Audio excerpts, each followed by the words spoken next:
정말 이렇게 뜨거운 함성, 뜨거운 여러분들의 여러 같은 그런 박수 소리를 들으니까 정말 제가 젊어지는 것 같고, 다시 한번 어떠한 80년대의 어떠한 열기를 다시 감지하는 것 같습니다.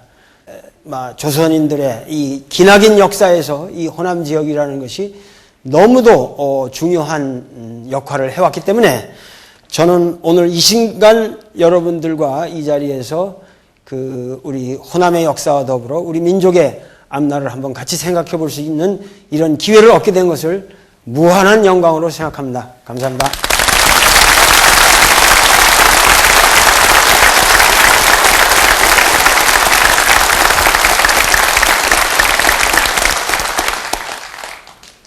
어, 1980년 5월 18일 무슨 요일이었는지 아세요? 일요일이었어요. 일요일이었는데 제가 그때 어디 있었는지 아세요? 제가 그때 미국에 있었어요. 보스턴에. 하버드 대학에 그때 학생이었죠. 그래서 박사학위를 이제 끝내려고 공부를 하고 있던 학생이었는데, 사실 5월 18일, 5월 19일, 5월 20일 이때 전개된 우리 역사에 엄청난 이 광주 지역의 사람들은 도저히 차마 눈 뜨고 볼 수 없는 그런 참혹한 일들이 벌어지고 있으나 우리나라 신문들은 일체 방송을 안 했습니다. 일체 몰랐습니다. 그러나 제가 공부하고 있던 미국에서는 5월 18일부터 이미 일찍이 보도가 시작되었고, 그래서 그 상황을 알 수 있었고, 그런데 그때 제 마음에 어찌할 수가 없어요. 광주에서 벌어지고 있는 일을 보면서 제가 미국서 앉아있는 학생으로서, 정말 편하게 공부하고 있는 학생으로서 무슨 얘기를 할 수가 있겠습니까? 그때 그 심정이라고 하는 것은 저는 정말 그런 편안함으로 인해서 제가 역사에 어떠한 끊임없는 죄책감을 느껴야 될지는 모르지만은 정말 처참한 심정이었고, 그래서 우리 유학생들끼리 몇 명이 모여서, 그때 보스턴에 있는 우리 하버드 대학에 있는 학생들이 몇 명 모여서 거기 미국의 도청 앞에서 한 10명이 이렇게 시위를 했습니다. 이렇게 빙빙 돌면서 미국은 절대 한국의 사태에 대해서 개입하지 마라. 우리가 미국에서 학생으로서, 그 당시 박사를 공부하고 있는 학생으로서 할 수 있는 일이라는 게 그런 정도 일이었으니까요. 그래서 그 도청 앞에서 제가 이제 빙빙 돌고 있었던 그런 기억이 납니다. 기억이 나는데, 지금 우리가 생각해 볼 거는 왜 그런 일이 일어났는가. 지금은 여기 있는 젊은 학생들 내 눈에 이런 말을 할 적에 왜 눈물이 글썽거리는지, 물론 여러분들은 많은 얘기를 들어서 알겠지만 그렇게 실감이 안 날 겁니다. 지금 벌써 4반세기가 지났어요. 25년이 지났으니까 얘들은 전혀 몰라요. 그리고 물론 그동안에 청문회도 열었고 여러 가지 얘기가 오갔습니다. 그렇지만은 역사적 의미, 왜 그런 사건이 도대체 일어났는가 하는 것에 대해서 우리는 확연한 인식이 없습니다. 그리고 그건 진학 과정에서 어떻게 우발적으로 총질이 오간 거다, 이런 식으로 다 청문회에서도 다 그러고 끝났어요. 그러면 오늘날까지 왜 이런 일이 일어났고 이게 도대체 누가 한 짓이고 어떻게 된 건지 우리는 모르는 채로, 난 얼마 전에 이 때문에 5.18 묘역이라고 여기 가봤는데 근사하게 만들어 놨습니다. 묘역이라고 해서 여러분들의 영령을 모셔는 놨으나 감동을 안 줘요.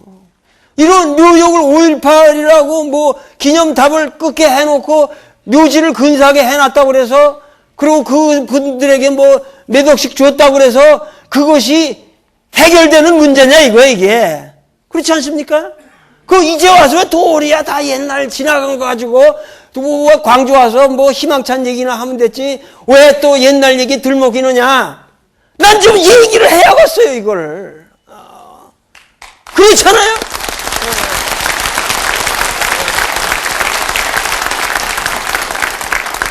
왜냐하면은 이것은 과거의 이야기가 아니고 현재의 이야기입니다. 그리고 잊혀질 수도 없는 이야기고 잊혀져서도 안 되는 이야기이기 때문에 우리는 끊임없이 죽을 때까지 이야기하고 우리 후손한들한테 얘기해야 되고 만만 세세로 얘기를 해야 됩니다. 이거는.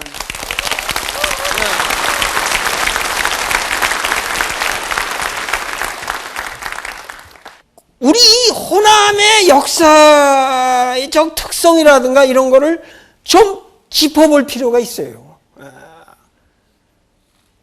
하여튼 지금 내 강의 제목이 역사를 말한다는데 역사라는 게 뭔지 아십니까? 네? 역사라는 게 뭐예요?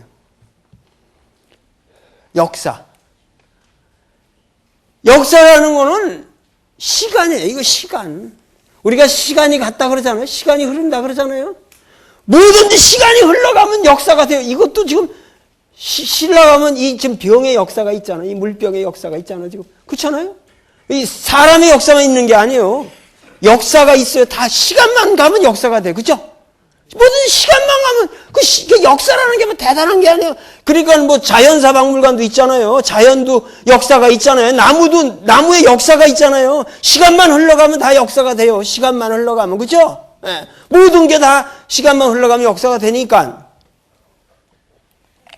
지금 2006년 새해를 맞아가지고 지금 1월 6일인데 지금 1월 6일 지금 이 시점에서 벌어지고 있는 역사를 여러분 다 쓸 수 있어? 생각해봐. 누가 개똥이가 오줌 누는 것도 역사고, 누가 지나가다 뭐 남녀가 키스한 것도 역사고, 뭐 지금 벌어지고 있는 일이 한둘이겠냐고. 누가 어디서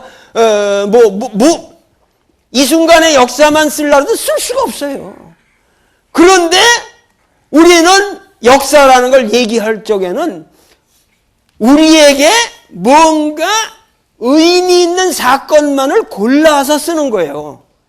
그래서 역사라고 하는 것은 반드시 그 역사를 기술할 때는 선택이 있게 마련이란 말이에요.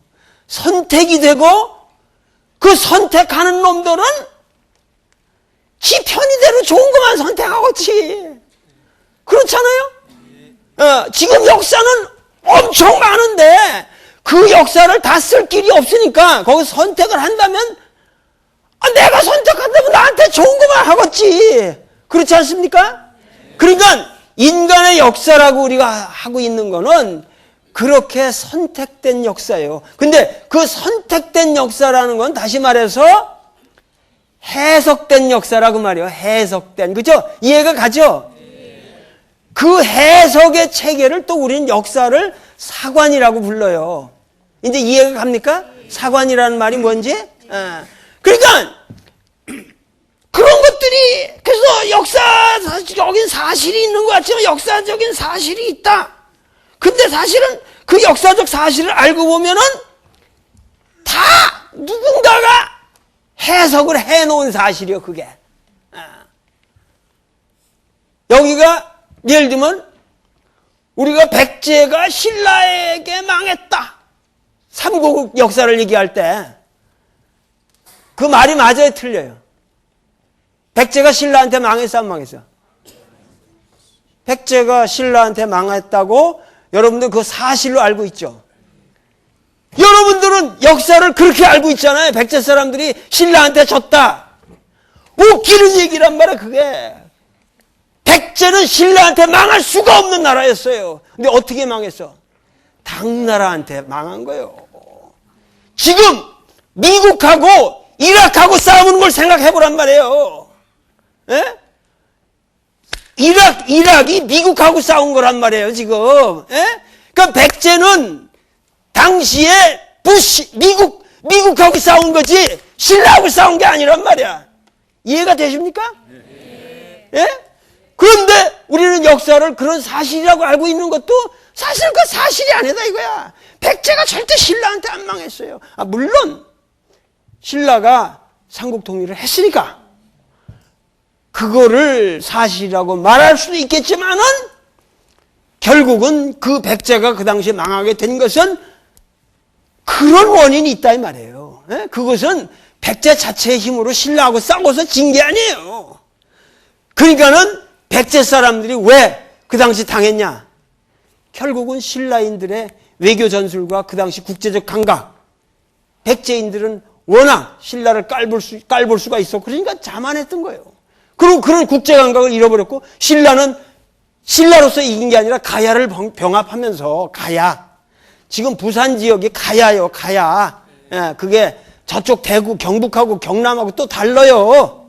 예, 신라하고 가야하고 아주 달라요. 예, 문화가 아주 다른 거라고. 그런데 가야를 먹으면서 김유신이 이런 사람들이 가야 사람들 아니요, 김해 사람들이란 말이에요. 예? 그래가지고 그런 사람들이 당시 굉장히 국제적 감각이 있던 사람들이기 때문에 그런 사람들이 통일에, 신라 삼국 통일에 기초를 쌓았고, 그래가지고 당나라 가서 뭐 이렇게 하고 사방에서 이렇게 외교 전술을 해가지고 한 거란 말이야. 그러니까 우리 지금 백제 사람, 그러니까 전라도 사람들도 지금도 뭐냐면 국제 감각을 상실하면 또 망해요, 또 망해. 뭔가 세계를 널리 봐야 되고, 인간의 역사를 폭넓게 봐야 되고, 광주항쟁, 민주항쟁이다 그러면 민주항쟁만 쳐다보는 것이 아니라 그 전체를 봐야 한단 말이에요. 그런데 또, 이 지역이 백제입니까? 예? 그것도 문제라니까. 또 마한인지도 또 모르겠어, 나는. 예? 원래 역사적으로 가면 이 호남 지역이라는 데는 사실은 백제 문화권이 아니죠, 여기는. 예? 백제는 저쪽, 오히려 충청도, 경기도 저쪽, 서울에서 저 공주 저쪽에 지금 충청도요. 전라도 그러면 뭐 백제 무조건 등식화하는데, 이 전라도는 사실 백제가 아니요. 왜냐하면은 여기 보면은 옛날부터 뭐냐면 여기는 구석기 시대의 유물은 10만 년 전까지 올라가요. 그런데 재미난 거는 이쪽 지역이, 아니, 저 영국에 가면 왜 솔즈베리 가면은 그 왜 스톤헨지라고 있지 않습니까? 돌 이렇게 해가지고 쫙 했는데 근사합니다. 한번 가보시라고. 나도 최근에 내가 기자 생활 하다가 거기를 취재차 가봤는데 근사해요. 근사한데 그건 세발의 피요, 세발의 피. 예? 이 전라도 지역의 고인돌, 그 고인돌, 거성문화라는 게 고인돌인데, 예? 고인돌만 해도 이 전라도 호남 지방에 2,000군데에 2만여 기가 있어요. 전 인류 지구상에 그렇게 고인돌이 많은 곳은 여기밖에 없어. 예? 그러면 그 고인돌 문화는 청동기 시대라고 그러는데, 청동기 시대의 이 지역의 문화를 한번 생각해 보세요. 예? 그러면 고인돌 한번 날르는데 몇 명이나 소요되겠어요? 고인돌 하나가 저 큰 거는 몇십 톤이에요. 몇십 톤. 예? 그거 날르는데 몇 명이 필요한. 아무리 사람이 없어도 200~300명은 날라야 돼요. 큰 거는. 그러면 200~300명을 동원할 수, 자기 무덤 하나를 통해서 200~300명 동원할 수 있으면 그게 얼마나 대단한 놈이냔 말이에요. 그런데 그런 고인돌이 2만여 기가 있어요. 2만여 기가. 이 지역에. 그러면 마한이다. 이것도 간단하다고. 지금 마한이라고 우리가 얘기하는 것은 이 지역에 분포되어 있던 작은 나라들을 중국의 인류학자가 와서 보고 기술해 놓은 위지동의전이라는 책에 마한이라고 써있기 때문에 우리가 마한이라고 부르는데, 그 마한이라는 개념도 상당히 애매한 개념이라고. 그래서 뭔가 내가 생각하기에 이 지역이라고는 예로부터 강력한 물적 토대가 있고 인구가 풍부했고, 뭔가 여기에는 독자적인 그 어떠한 문화 세력이 벌써 족장 체제를 갖춘 그런 문화 세력이 일찍 형성됐다는 걸 알 수 있죠. 그런데도 불구하고 이 호남 지역이라는 건 역사적으로 중앙의 센터에서 권력을 발휘해 본 적이 있어요, 없어요? 거의 없습니다, 여기는. 예를 들면 지금 서울 아니라도 개성, 그럼 개성은 엄청 오래된 적이고 다 그 경주 그래도 그거 있잖아요. 근데 여기는 없어요. 단 한 번 있어요. 언제? 견훤이가 후백제 수도를 광주로 삼았어요. 그때 여기가 중심지였어요. 예? 견훤이 후백제를 여기다 건설했다가 결국은 완산, 지금 전주로 옮기죠. 예? 전주로 옮기는데 원래 이쪽은 말이죠. 옛날에는 수로가 고속도로요. 그러니까 서해안편도 그게 고속도로라고. 그러니까 우리가 이렇게 했지만은 지금 여러분들 이 영산강, 이 섬진강은 이렇게 내려오고 있는데 이렇게 돼서 목포 쪽으로 빠지는 거 아니에요? 영산강이라는 게. 광주가 있고 나주가 있잖아요. 근데 그래서 여러분들 그 영산포가 그게 대단한데요, 거기가. 예? 지금 나주를 가도 여러분들이 나주를 아주 우습게 알죠. 근데 실제 전라도의 중심이 어디예요? 전주하고 나주였어요. 나주는 천년 목사골이라고 그랬어. 거기는 계속 목사가 거기 있단 말이에요. 목사가 여기보다 급이 높았어, 광주보다. 그런데 그 왜 그러냐면은 거기는 뭐냐면 이 포구가 여기로 모든 물자니까 이 중국과의 무역이고 일본 무역이 다 여기서 이루어지는 거예요. 이 영산포가. 이게 대단한 데라고, 영산포라는 데가. 예? 영산포 지금 그 앞에 다리 있고, 그 영산포 그 앞에 시장 있고, 옛날에 거기는 아주 바글바글했어. 옛날에 새우젓도 거기서 사고 그랬던 기억이 나는데, 영산포 여기가 대단한 데인데, 그러니까 뭐냐면은 이쪽에 한강 유역이라든가 여기 예성강, 개경의 예성강의 이 세력들이 이게 다 연합 세력, 강화도 이쪽들이 이게 다 연합 세력들이라고. 그러니까 이 바다로 통하니까. 그래서 이쪽 나주 지역 사람들은 예를 들면 아까 고인돌부터 내려왔지만은 삼한시대에도 지금 보면 나주 지역에 가면 말이에요. 거기 보감리 고분 같은 거 저쪽 반남박씨 반남면 있잖아요. 반남면에 거기 신천리 이런데 가서 이렇게 고분들 보면 신라 금관 같은 게 막 나오잖아요. 그러니까 그게 해석이 잘 안 되는 거예요. 이게 지방에 무슨 조그만 토호라 그러면 그렇게 금관이 나올 수가 없어요. 그러니까 이 나주 지역으로 해서 이 광사, 하여튼 이 지역이 뭐냐면 독립된 거대한 정치 체제가 있었어요. 그걸 난 왕국이라고 충분히 부를 수 있다고 생각하는데 그게 지금 만인지도 뭔지도 몰라요. 그렇기 때문에 내가 말하는 거는 이 지역은 아주 독자적인 그런 어떠한 자기 정체성, 아이덴티티가 강한 지역이었단 말이에요.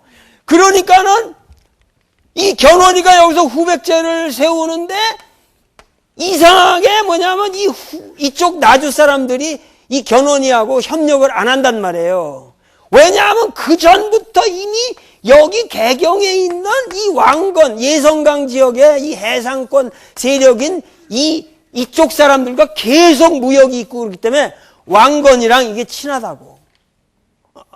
그래가지고 견훤이랑 협력을 하지 않고 그래서 견훤은 여기 광주에다가 진을 치고 있었지만 나주는 거기다가 승복을 안 해요. 그래가지고 그 나주 사람들이 결국은 고려 왕건이를 만드는 거예요. 그렇게 해가지고 뭐냐면 고려 왕건이는 여기를 어향으로 생각하고 그래서 고려조부터 여기를 굉장히 평가를 했다 이거예요. 여기가. 그러니까 이것도 이상한 얘기지. 뭐냐면은 예를 들어 왕건이가 후조 10조에서 전라도 사람들은 뽑지 마라, 등용치 말라 이런 걸 남겼다 이러는데 그 웃기는 얘기요 그게. 왜냐면 그 후조 10조라는 것도 현종 때나 최양이라는 사람 집에서 어떻게 없어진 게 나왔다는 문헌으로 나중에 해가지고 고려 왕조실록에 실렸어요. 그래서 그게 후뇨시조가 진짠지 가짠지도 몰라요, 그게.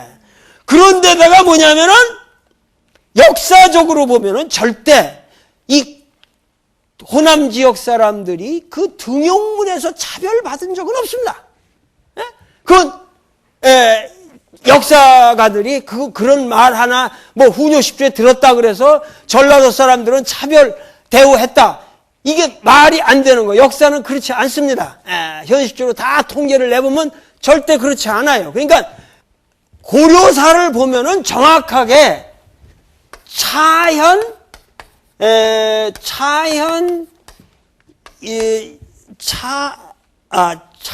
이남 그리고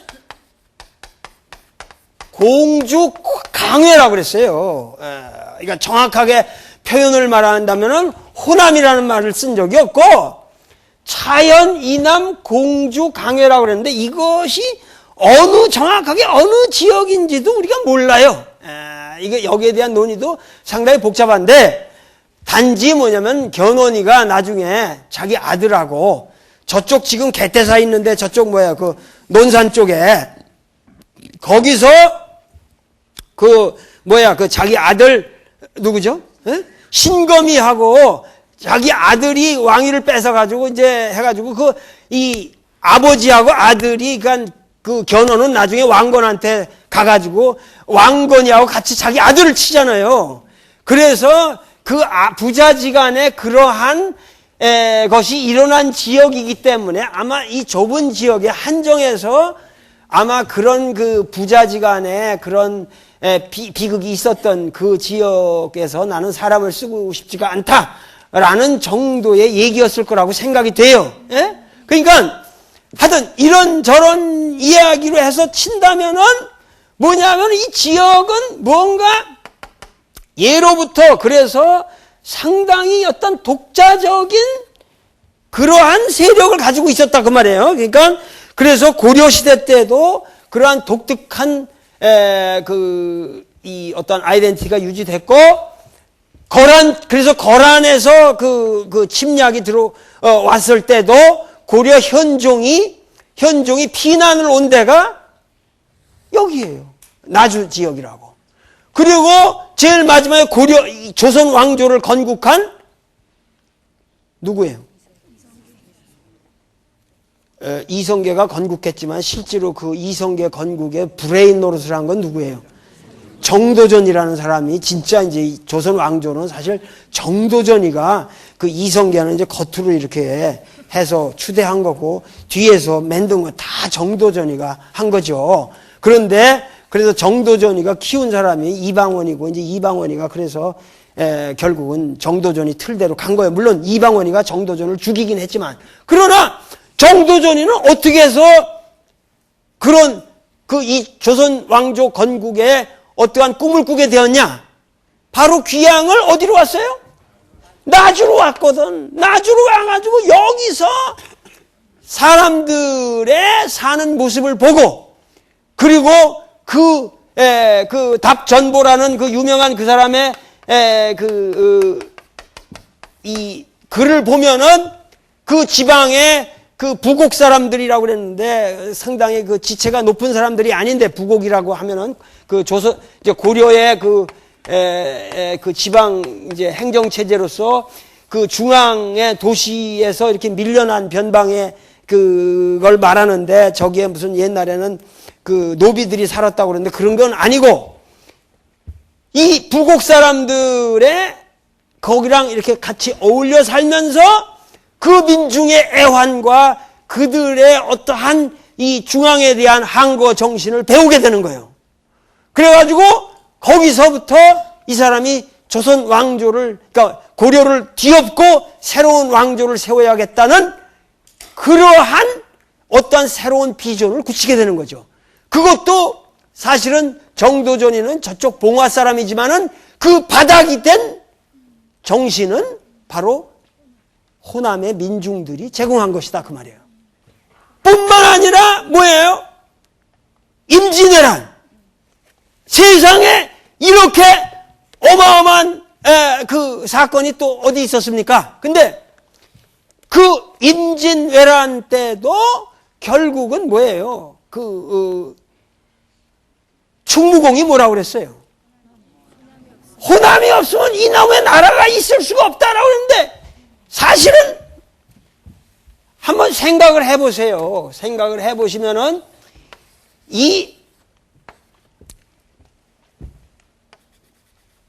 이순신 장군이 나가서 싸운 데는 뭐 이쪽 전라도 경상도 앞바다에서 많이 싸웠지만 그 배를 다 어디서 만들었어요?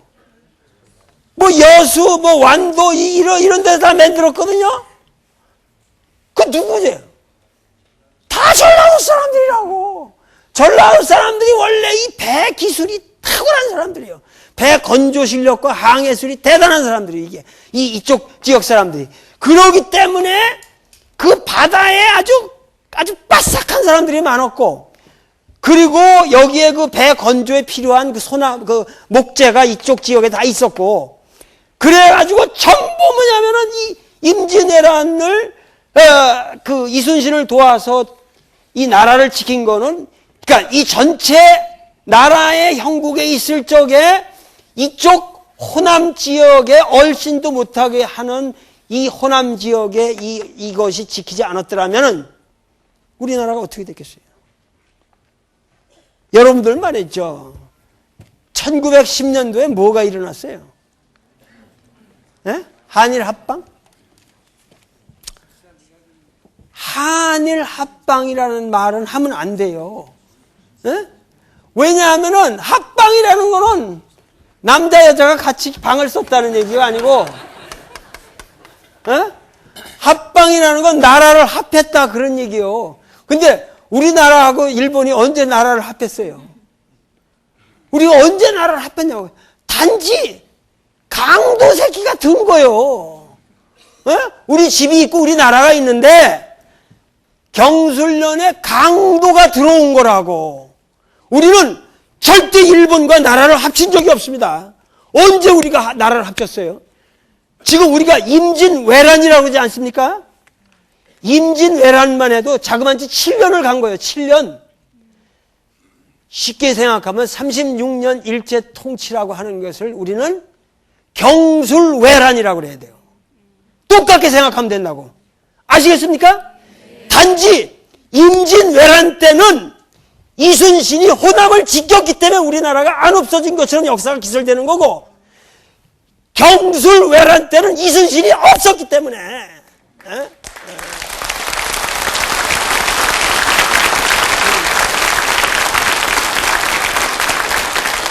그러니까 이순신이 왜 선조 같은 새끼 죽여버리고 새 나라 만들었으면 우리나라가 달라졌어요. 예? 그런데 이순신은 그렇게 할 수 있는 실력이 안 됐던 겁니다. 사실은 그걸 그래서 나라를 뒤엎을 수 없을 바에는 그렇게 애국적 행동을 하고서도 뭐냐면은 그 사람은 자기 운명을 아는 거예요. 결국은 노량해전에서 이순신은 자살한 거예요. 자살. 예? 아마 그 외병이 자기를 쏘는 것을 봤을 것이고 그 쏘는 순간에 감사하다고 그랬을 겁니다. 나는 여기서 떳떳하게 여기서 죽어야만 되는 운명을 이미 감지하고 노량해전에 나간 거예요. 그러니까 이순신은 자살한 거예요. 자살할 수밖에 없어요. 왜냐하면 자살 안 하면은 엎어버려야 돼요. 엎어버리지 않고는 안 돼. 그렇지 않으면 자기는 더럽고 비참하게 죽는다는 걸 아는 거예요. 그렇게 썼어. 그렇게. 에? 그리고 구한말도 마찬가지고 그런 역사 속에서도 결국은 우리 역사를 지켜간 건 이 호남의 민중들이었다 이 말이에요. 그 시경정이라고 아시죠? 시경정. 그 시경정이 뭐였는데? 정철. 정철 그러면 뭐예요? 여러분들 머릿속에 아주 훌륭한 사람이에요? 네? 뭐 삼위인곡, 송미인곡, 관동별곡, 뭐 성산별곡, 뭐 별하별로 뭐 시조문학의 위대한 문학가고 전라도 사람들의 자랑이다 그렇게 생각하실지 모르지만 정철이라는 사람이 제주도 있고 막 괜찮은 사람이 정철이만 해도 이 사람 원래 서울 사람이든가 그런데 이쪽으로 이제 귀양 왔다가 여기 가면 그 피람서원 저쪽이지. 장성에 하석 김인우라고 알면 참 훌륭한 대학자죠. 지금 임진왜란 그 시기에 다 사람들이요. 그런데 그 하석 김인우 밑에서 배운 사람이에요. 정철도. 그러니까 이 전라도에서 큰 사람이죠. 정철도. 이 지역 사람인데 하여튼 정여립이라고 아시잖아요. 정여립이라는 사람도 참 좋은 사람이에요. 그 사람은 전주 사람인데 정말 머리도 좋고 기계도 있고 대단한 사람이라고. 그래서 그 사람은 당대 굉장히 혁명적인 생각을 가지고 있었던 사실이요. 그 다음에 얘기한 거를 보면은. 그런데 이 정여립이 그냥 이거를 모반으로 역적으로 몰아가지고 죽이는데 정철이가 너무 심하게 했어요. 그거 다 자기가 조사위원회를 해가지고 그러니까 광주 사태 진상조사위원회라고 그래가지고 그 정의롭게 투쟁한 사람들을 다 죽이는 거나 같은 식으로 죽였어요. 그래가지고 서인들이 완전히 자꾸 그때는 동서분당이 돼서 동인 이쪽이 뭐냐면 정여립 이쪽이 동인들과 가깝기 때문에 그쪽을 죽이는데 아주 그 1000여 명을 죽였다고 그래요. 그때 이 호남의 인맥이 싹쓸이 위대한 학자들이 다 죽었어요. 정철이 어마어마하게 죽였어요. 그래서 그러고 나서 또 뭐냐 하면은 그 뒤로 이쪽 임진왜란 때 그걸 거치면서 이 호남 인맥들이 또 싹 죽는 거예요. 왜? 의병이 가장 많이 일어났거든. 이 호남 지역에서 의병이 가장 많이 났고, 그러니까는 뭐냐면은 이 정여립 모반 사건이다. 이거 생날조된 역사적 사실을 가지고 그렇게 많은 전라도의 그 정계천이라고, 정계청이라고 아주 그 대단한 그런 학자들 다 죽여버리고. 그러고 나서 호남 여기 싹 쓰니까. 그래서 그 2조 중기 이후로는 호남 인맥이 끊어지는 거예요. 호남 의병이 그렇게. 조선의 독립운동사를 내가면은 저쪽 상해가 임시정부 얘기하고 그러면 말이에요. 전라도 사람들이 없어요. 별로. 그러면 전라도 사람들이 독립운동이 투철이 않아서 만주 가서 안 싸웠나? 별로 안 나와요. 전라도 사람들이. 이유는 간단한 거예요.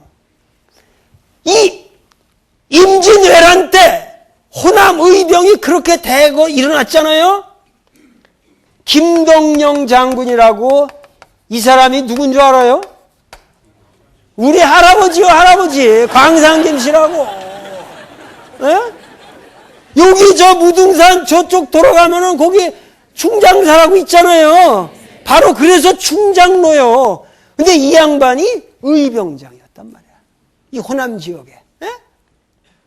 이 사람이 막 덩치가 이렇게 크고 어마어마한 장수요. 광산김 씨답지 않게 이 사람이 기골이 장대하고 말이야. 광산김 씨는 별로 그런 사람들 없는데, 그러고 말해. 호랑이. 내가 봤어요. 호랑이를.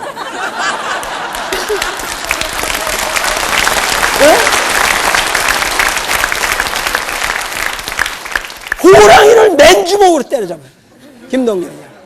호랑이를 맨주먹으로 때려잡고 그 칼을 휘두르는데 그 어마어마한 칼들을 휘두르고 양 허리에 100근이나 넘는 그런 철퇴를 차고 다니고. 그래서 일본 놈들한테 외병한테 이 충장공 이 김동영의 사진만 베게 해도 다 벌벌 떨어서 도망갔다는 거예요. 그 당시 이제 사진이 없어요. 그림이겠지.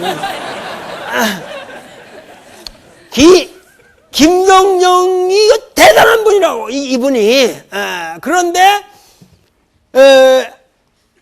이분에 대한 것도 이 전라도 사람들의 얘기는 다 이렇게 억울한 거예요.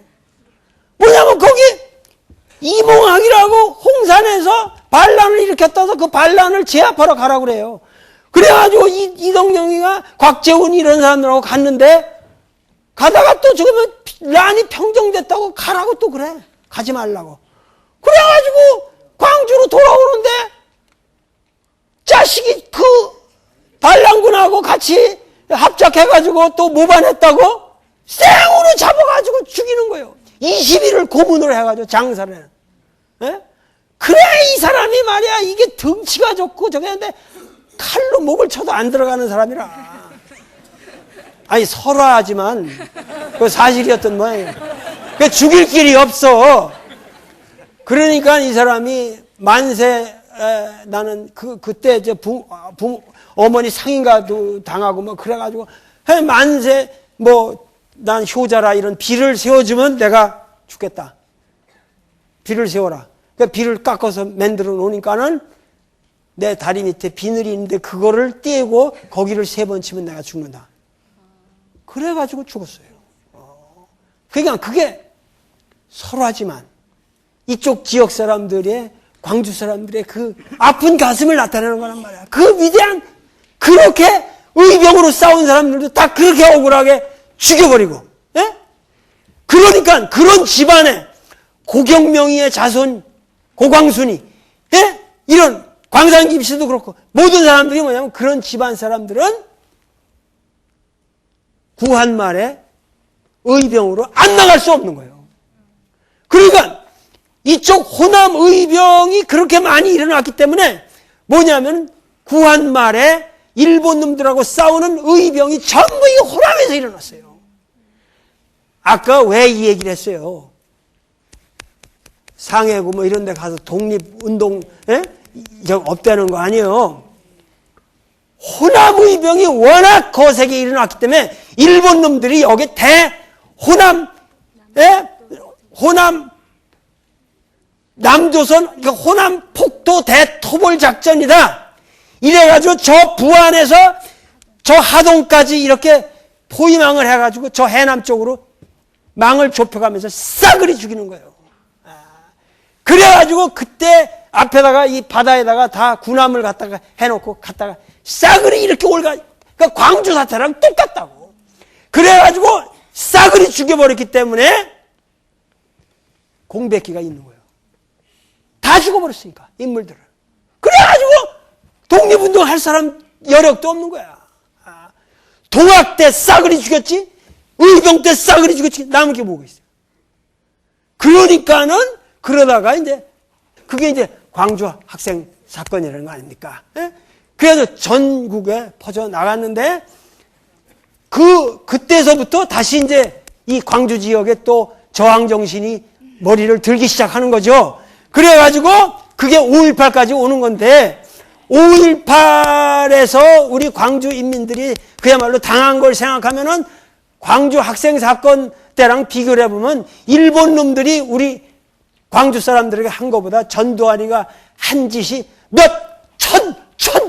천만 배 더 악독하다 이 말이야.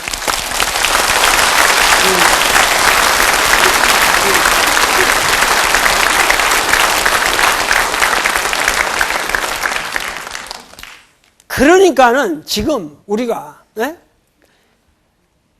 왜 이러한 그 불행한 사건들이 계속 이렇게 호남 사람들은 맨날 그냥 짓밟는 게 이 새끼야 전부 그냥 죽는 거야 그냥. 역사를 통해서 저 고인돌 시대부터 끊임없이 이쪽 사람들은 항거했고 이쪽 사람들은 탄압을 받았고 아주 싹쓸이를 당한 거야. 싹쓸이. 계속 그렇게 당하면서 왜 오늘까지 우리는 이러한 역사를 살아왔는가 하는 건데 거기에 대한 건 다음 주에 내가 다시 한번 더 강력하게 여러분들에게 말씀을 드리겠지만은 정의라는 게 뭔지 아십니까? 정의, justice. 영어로 justice. What is justice? 정의가 뭐냐? 정의가 뭐야? 이렇게 물으면은 제가 대답을 못해요. 누구한테 정의는 뭡니까? 말할 수 있을 것 같아요. 정의는 말하기가 어렵습니다. 그렇게 물으면. 근데 우리가 알아요. 정의가 뭔지. 정의의 역사는 불의와의 투쟁의 역사입니다. 정의와 선을 한번 비교해보세요. 정의와 선은 어떻게 비교되나요? 선, 좋다는 거 말이에요. 선, 알잖아요? 정의와 선 비슷할 것 같잖아요? 어때요? 같은 개념일 수도 있죠? 근데 하나 다른 게 있다고. 선은 말이에요. 선은 악을 용서할 수 있습니다. 그죠? 불의는 악 아니에요. 근데 선은 악을 용서할 수 있어요. 자비로운 마음을 가지고 악을 용서할 수 있습니다. 그죠? 그게 선입니다. 그런데 정의는 불의를 용서 못합니다. 불의를 응징합니다. 그런데 이 보복이라고 하는 것은 문제가 있어요. 왜냐하면 지금 전두환이가 여기다 그런 일을 했다. 그래서 전두환이 우리가 보복한다고 해봅시다. 그런데 전두환이를 한 사람이 가서 찔러 죽이는 거로 보복이 돼요? 택도 없죠. 그렇다고 1000만 명이 가서 1000단백을 찌른다고 되나? 예? 지금 광주에서 희생된 사람이 200명입니까? 예? 200 몇십 명? 웃기는 얘기네요. 웃기는 얘기예요. 그때 죽어도 못 죽어도 2000명 이상은 죽었어요. 예? 그런데 그 죽은 사람만 문제인가? 살아남은 사람은 얼마나 많아요. 예? 여러분들 26일 날 밤에 그 두 여학생이 이제 계엄군이 마지막으로 이 광주로 쳐들어올 적에 가두 방송한 거를 기억하십니까? 26일 날 밤에 27일 날 도청에 4시를 위해서 계엄군이 들어옵니다. 그때까지 새벽 3시까지 광주 사람들의 가슴은 피멍이 들었어요. 그 젊은 두 여학생들, 전문대생들의 계엄군이 들어옵니다. 나오지 마세요. 나오면 죽습니다. 그러나 우리는 끝까지 광주를 사수할 것입니다. 이제 우리를 기억해 주세요. 우리는 죽어갑니다. 계엄군이 들어오고 있습니다. 우리를 기억해 주세요. 광주 사람들의 가슴이 그날 밤 피멍이 들었습니다. 그러면서도 나갈 수가 없었죠. 한 발 동안 나가면 죽음을 의미하는 거니까.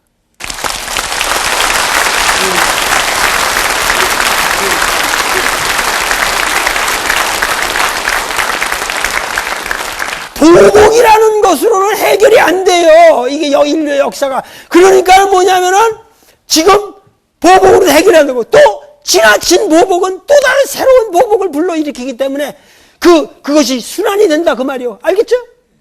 그래서 그것이 해결책이 아닙니다. 그리고 보복이라고 하는 것이 뭐냐면은 그 어떠한 그 악에 대한 응징뿐만이 아니라 앞으로는 그런 악한 일을 해서는 아니 되겠다는 교정, 시정의 의미가 없는 보복은 의미가 없는 보복입니다. 그죠? 그러기 때문에 우리는 근세적인 시민사회를 만들려고 그러고 법질서를 만들어서 항구적인 정의로운 사회를 보장하려고 우리는 노력하는 거예요. 그 노력에 광주 인민들은 용감하게 끝까지 싸웠습니다. 도청에서 끝까지 있었고 거기에 대학생들 다 나가라. 고등학생들 나가라. 그 도청에서 끝까지 있던 사람들은 이름도 모르는 구두닦이 소년들 오도 갈 데 없는 사람들은 우리가 끝까지 지키겠다. 지금 그 사람들은 이름도 없어요. 나는 5.18 묘에 가서 무명용사의 비에다만 절을 했어요. 예.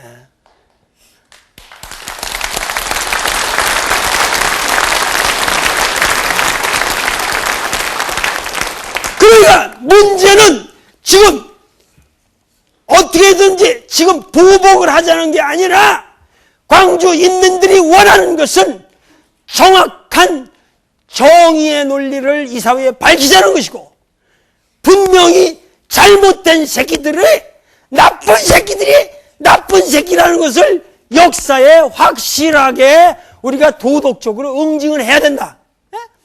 내가 말이죠. 노태우 들어서고 이거 저기 할 적에 내가 신동아에 쓴 유명한 글이 있어요. 이렇게 장문에 신동아에 쓴 글. 그때 내가 뭐라고 그랬는지 아십니까? 그때 내가 이런 말 한다고 나보고 미친놈이라고 그랬어. 좋은 방법이 하나 있다. 뭐냐면은 전두환이를 도청 앞 금남도에다가 대를 세워놓고 모든 사람이 운집한 데다 거기다 세워놓고 그때 쓰러져간 손자 할머니 그 손자 자식들을 잃은 할머니가 하나 나타나서 전두환이 다리에다가 회초리를 치게 하라. 회초리를 치게 하라.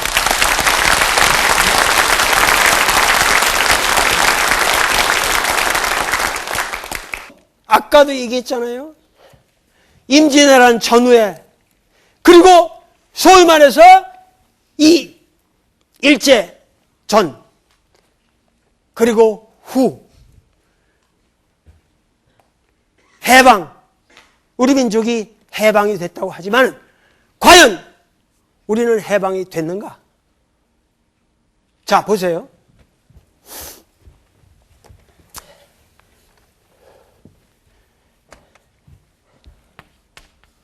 해방이라고 하는 것은 풀해자요. 예? 이건 노일방자라 이 말이에요. 강도가 아까도 말했지. 우리는 그래서 옛날 사람들이 뭐냐면 경술련에 1910년 경술련에 치욕을 당했다. 그래서 경술국치라고 그랬어요. 우리가 쓴 말은 한일합방이라는 말은 쓴 적이 없고 을사보호제약도 보호제약이라는 말은 쓸 수가 없는 거고 우리 선조들은 다 을사늑약이라고 그랬고 늑탈을 한 엉터리 조약이었다. 늑약이라고 그랬고 한일합방이라는 말은 없었고 경술국치라고 그랬습니다. 우리가 경술련에 나라가 수치를 당했다. 그러면 그 수치로부터 그 강도 새끼가 우리 집에 들어와가지고 우리 민족을 억압하고 있다가 거기서 풀려서 놓여놨다. 풀했자 노일방자니까. 그런 의미에서 1945년 8월 15일 날의 사건은 의미가 있어요. 해방이라고 할 수 있어요. 그러나 이 해방이 우리가 독립을 한 겁니까? 독립이라고 하는 것은 홀로 독자라고 말이요. 그리고 뭐야? 설립이라고 말이요. 홀로 서야 돼요. 홀로 선다는 내가 온전한 몸을 가지고 여기 홀로 이렇게 설 수 있어야 되잖아. 다리가 잘리면커녕 다리에 내가 이거 뭐야 무슨 가시 하나 벗겨도 이렇게 홀로 서기가 어려워요. 하물며 반으로 잘라진 이 몸뚱아리를 가지고 우리가 홀로 섰다고 말할 수 있겠는가? 네? 8.15 해방은 됐으나 우리 민족은 8.15 해방을 위해서 싸운 것이 아니라 독립을 위해서 싸웠어요. 네. 독립을 위해서 피를 흘렸고 독립을 위해서 싸웠는데 독립이 지금 됐습니까? 안 됐습니까? 우리나라는 독립이 안 됐습니다. 홀로 서 있질 못합니다. 그렇기 때문에 우리 조선 민중의 독립이라고 하는 것은 지금도 진행하고 있고 진행되고 있는 그러한 현재의 역사라고 말이에요.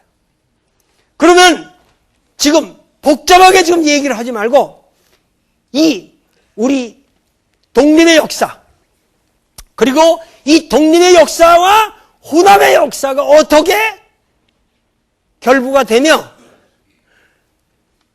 그리고 이것이 광주 민중 항쟁의 문제까지 어떻게 연결되나 하는 것은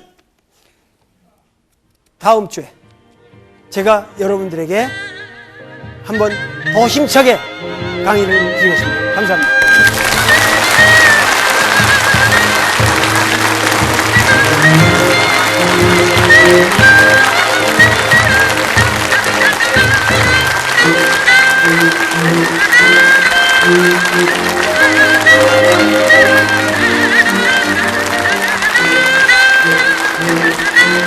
Thank you.